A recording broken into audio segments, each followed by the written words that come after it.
Një program në Java nuk do të ishte i plot nëse nuk do të pranonte të dhëna nga ne. Tani do të shohim 3 mënyra se si mund të komunikojmë me programin ton për të bërë atë më interaktiv dhe më të dobishëm. Mënyra e parë bëhet përmes argumenteve programore. Kjo bëhet përmes metodës kryesore main, e cila pranon një varg të dhënash të tipit string të quajtur arguments. Në NetBeans ne mund të japim këto të dhëna përpara se të nisë programi te opsioni Set Project Configuration.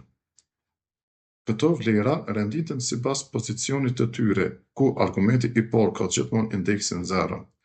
Për shembull, argument 0 do të marrë vlerën e parë që ne shkruajmë në dritarin e konfigurimit. Tani shohim se si i vendosim këto të dhëna në argumentet programore. Klikojmë Run, Set Project Configuration, i vendosim emrin ton.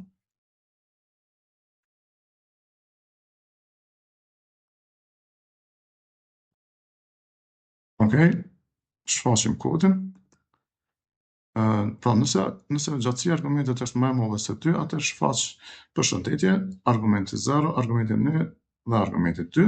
Për ndryshe e shfaq gabim, ju lutem vendosni të paktën 2 argumente të Set Project Configuration. Klikojmë Run dhe shohim rezultatin. Pra, rezultati është përshëndetje, burim, Rezana Besart.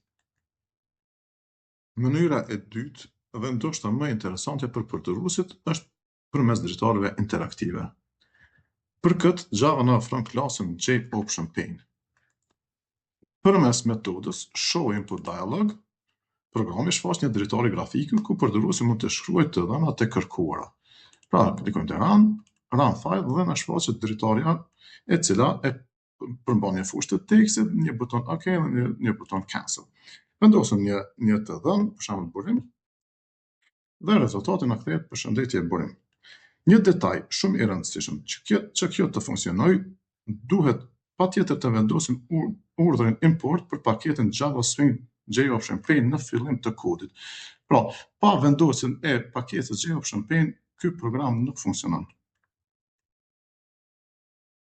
Së fundi, kemi komunikimin përmes dritarës së rezultatit në NetBeans. Këtu shfaqet rezultati i punës sonë, por edhe mund të japim të dhëna hyrëse përmes klasës Scanner. Programi ndalon dhe pret që ne të shkruajmë diçka në konsolë. Pasi shtypim butonin Enter, metoda Next Line e lejon atë vlerë dhe proceson brenda kodit.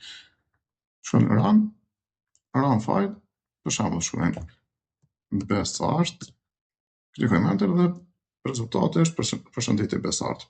Pra, në këtë dritare shfaqet i gjithë dialogu në mes nesh dhe kompjuterit.